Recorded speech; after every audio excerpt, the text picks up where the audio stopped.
Good morning, everybody. Mike Vacchi, Princetontrader.com, here with your Monday market webcast.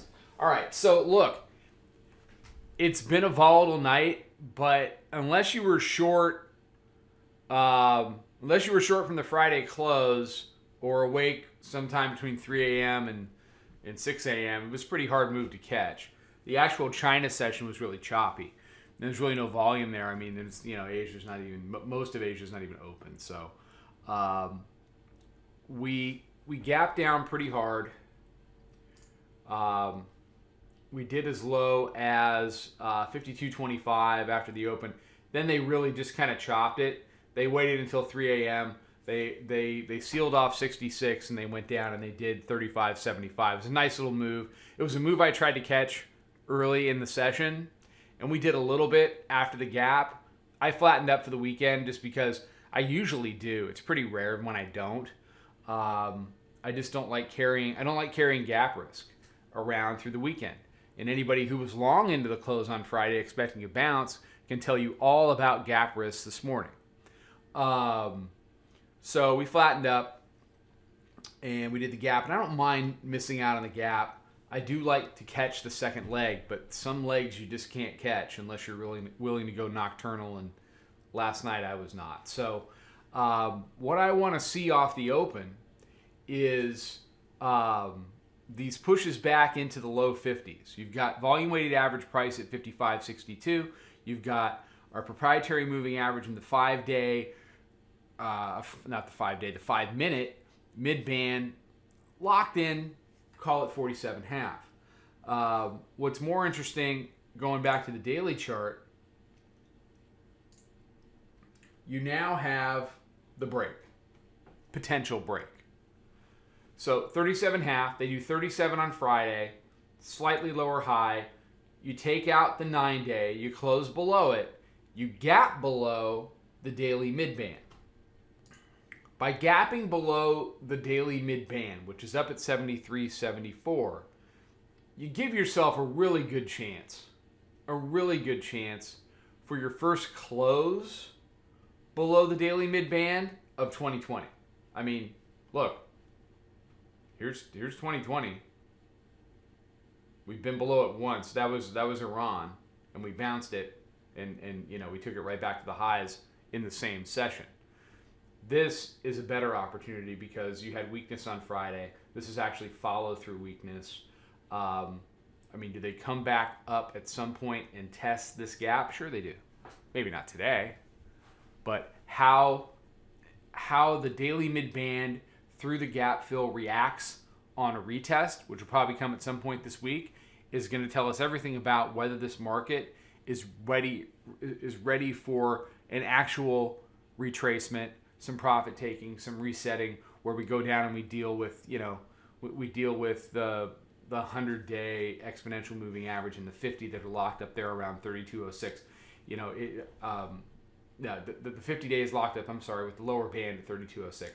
The 100 days way down 31.26, and these areas for me are pipe dreams. But going upper band, middle band, lower band is very reasonable expectation after this kind of a run-up. So it would be the first close below the daily mid-band if this holds out since, what's that? December 3rd. So it's been a little while. And it's not like there have been a number of closes before that. Until we had this cluster of weakness in and around the beginning part of October, you really had one close below the daily mid-band and then off you go. So, this is profit taking. And what I was just saying in the chat room the last couple of days is you've got this situation over in Asia with the virus.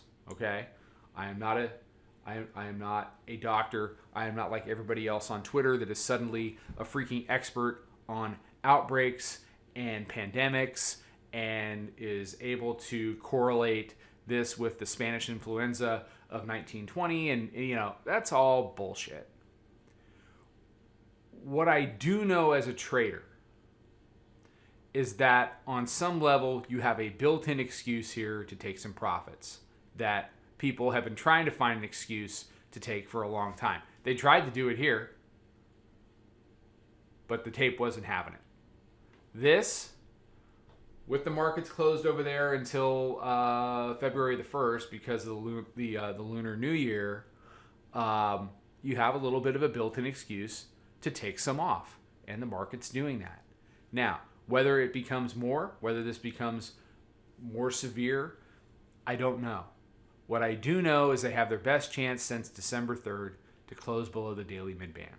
Okay? That's the big picture. As far as the open is concerned, you need to pay attention to the area between 44 and 55. Well, Mike, that's 11 handles. Well, yeah. It's, right now we're down 1.4%. We've been down a hell of a lot more than that. It's a very fast tape. It's a very volatile tape. If you're one of these people that does not do well in fast tapes or volatile tapes, be careful today. This thing will steal your lunch. It's been stealing people's lunch overnight. Okay? Ask anybody that was long and anybody that traded that chop, including me. So, it's going to, volatile markets work both ways. You have to respect risk.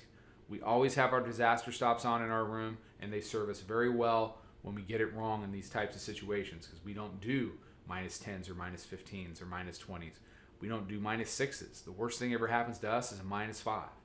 And usually that's a wake-up call that we need to get into the other side of a trade, and that minus 5 in a fast market goes away real fast, and you're net green. Respect risk. Pay attention to price. Be flexible. Don't dig in. Don't be an ideologue. Don't sit there today and say, this is the pullback. This is it. We've been waiting for this. Well, that might have already happened. So see what price is saying. See if it keeps making higher lows on the 5-minute chart, because that's exactly what it's doing right now. If it breaks 42, though, it should go back to 35. But I'm probably on the sidelines until we open. I want to get a basic look at a regular market after the bell rings, even though it is a Monday morning market, and I'm not a particular fan of those. All right. Take care. Trade them well. More stuff out on social. As an LA guy, rest in peace, Kobe. It's a really tough day yesterday. Really tough day. Take care. Trade them well.